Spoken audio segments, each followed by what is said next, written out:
Hello students, this is your computer class and I am Hema.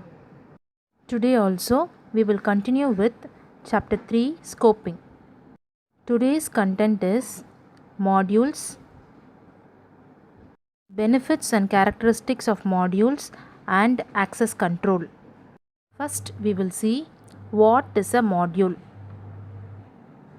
In simple word, a module is a part of a program. Programs are composed of one or more independently developed modules. Module work perfectly on individual level and can be integrated with other modules. Process of subdividing a computer program into separate subprogram is called module programming. So, module is a small part of a program. Now, let us take the example of micro oven which work with the help of electric power.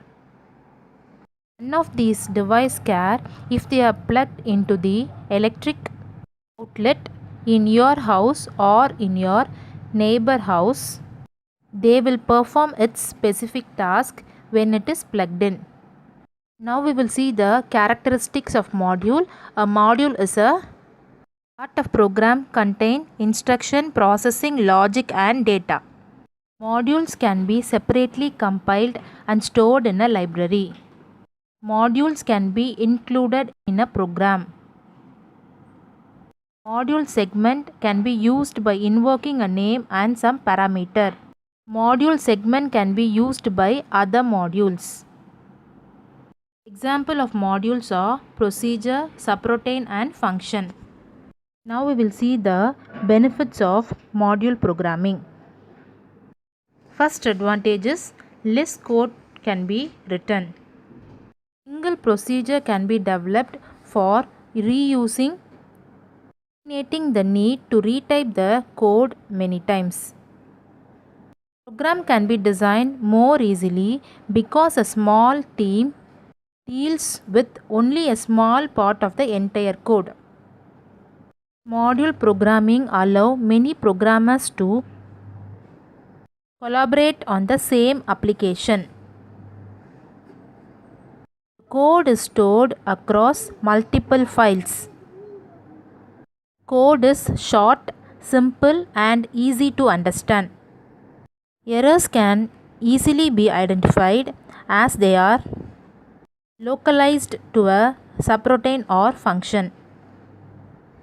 The same code can be used in many applications. Scope of variable can easily be controlled. Now we will start with access control. Access control is a security technique that regulates who or what can view or use resources in computer. This is nothing but who can use the data and who cannot. That is access control, which minimize the risk in the object. Now, access control can be done by three members. Public member who can access from outside the class. Protected member of a class or accessible from within the class and or available to its subclasses. Private members of a class are denied accessing from the outside the class. They can handle only from inside. Inside the class, all Python classes are public in default. I think you all know what is class, its members and function. Declaring inside the class is private, outside the class is public, used within the class and by the subclass is protected. So third chapter, scoping. What are the things we revised in this topic? First one is scoping. Scoping refers to the visibility of variables, parameters and function in one part of the program to another part of the same program. So limiting the variable is good practice. Now we'll see about variable scope. What is a variable scope? A variable is a name given to the memory address. Using this variable name, whatever value we store in the computer memory can be referred. The process of binding a variable name with an object is called as mapping. How a variable will be declared? A variable name colon equal to a value will be assigned to that. So equal to sign is used in the programming language to map the variable and object.